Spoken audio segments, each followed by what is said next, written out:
नमस्कार, बहुत बहुत स्वागत है आपका हमारी इस खास पेशकश में। आज हम आपके लिए वो खुशखबरी लेकर आए हैं जिसे सुनकर आप वाकई खुश होंगे। और खुशखबरी यह है कि वो लोग जो खासतौर से सऊदी अरब में नौकरी करना चाहते हैं, सऊदी अरब में नौकरी करने के लिए गए हैं, जॉब करने के लिए गए हैं, उनके लिए खुशखबरी भरी खबर यह है कि उन लोगों को सऊदी अरब जाने पर क्वारंटाइन नहीं होना पड़ेगा दूसरे कंट्री में। यानी कि जो लोग सऊदी अरब से आए अपनी छुट्टी के लिए और फिर जब वापस गए तो उन्हें किसी और कंट्री में जाकर के क्वारंटाइन होना पड़ा, फिर सऊदी अरब में नौकरी करने के लिए गए। अब सऊदी अरब ने इस तरह के ये प्रतिबंध हटा दिया है। सऊदी अरब ने लाखों की तादाद में नौकरी कर रहे भारत, पाकिस्तान समेत 6 देशों के नागरिकों को बड़ी राहत दी है। इन देशों के लोगों को अब किसी तीसरे देश में 14 दिनों तक क्वारंटाइन में नहीं बिताना होगा।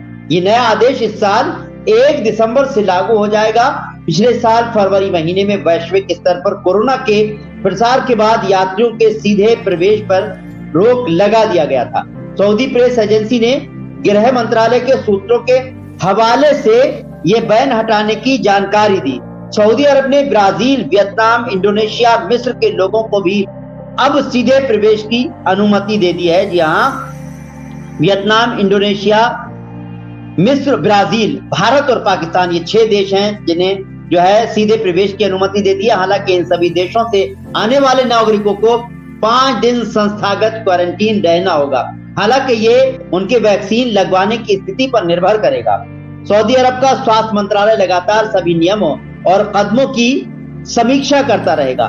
गृह मंत्रालय ने कहा कि जो लोग सऊदी अरब आना चाहते हैं उन्हें सभी तरह के स्वास्थ्य उपायों को मानना होगा ताकि ये सुनिश्चित किया जा सके कि वो संक्रमण से मुक्त हैं। इससे पहले पिछली फरवरी महीने में ब्रिटेन, साउथ अफ्रीका और ब्राजील के वेरिएंट के आने के बाद सीधे प्रवेश पर रोक लगा दिया गया था। इसके पीछे डर ये था कि इन नए वेरिएंट के आने से वैक्सीन कम प्रभावित हो जाएगी। बता दें, भारत और संयुक्त अरब अमीरात समेत कई खाड़ी और अन्य देशों के बीच यात्रा करने वाले लोगों को इस समय परेशानी का सामना करना पड़ रहा है। सभी एक ही सवाल पूछ रहे हैं कि आखिर भारत की ओर से अंतर्राष्ट्रीय उड़ान सेवाओं पर लगा बैन कब हटेगा।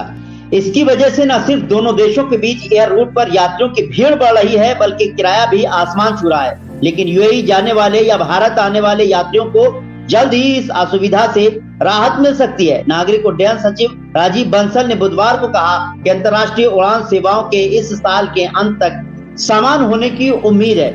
कोविड की बात अगर हम करें, कोविड महामारी की वजह से पिछले साल मार्च के बाद से भारत में आने वाली और यहां से दूसरी जगह जाने वाली अंतर्राष्ट्रीय यात्री उड़ानें निलंबित हैं। भारत ने अंतर्राष्ट्रीय उड़ानों के संचालन के लिए 15 से अधिक देशों के साथ एयर बबल समझौता किया है। नागरिक उड्डयन सचिव राजीव बंसल ने कहा कि अंतर्राष्ट्रीय उड़ान सेवाओं के बहुत जल्द और इस साल के अंत तक समान होने की उम्मीद है।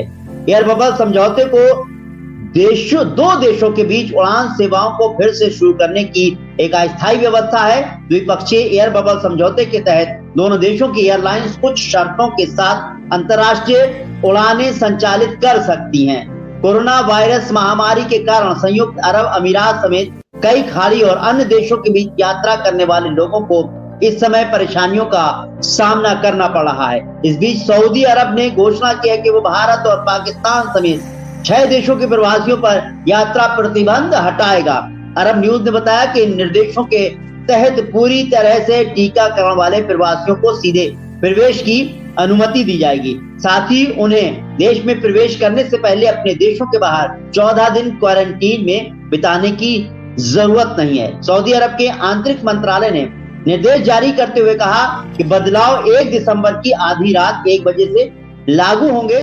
सऊदी अरब के आधिकारिक बयान के मुताबिक Bharat, Pakistan, Brazil, Indonesia, Vietnam और मिस्र के यात्रियों को 14 दिन थर्ड कंट्री में क्वारंटीन किए बिना देशों में प्रवेश करने की इजाजत दे दी गई है। मंत्रालय ने यह फैसला कोरोना से बने हालातों में सुधार को देखते हुए किया है। तो दोस्तों, आज की इस पेशकश में बस इतना ही। आपको हमारा प्रोग्राम कैसा लगा कमेंट करें, साथ ही हमारे चैनल को लाइक और सब्सक्राइब करना ना भूलें। फिलहाल मुझे इजाजत दीजिए। नमस्कार, सत श्री अकाल।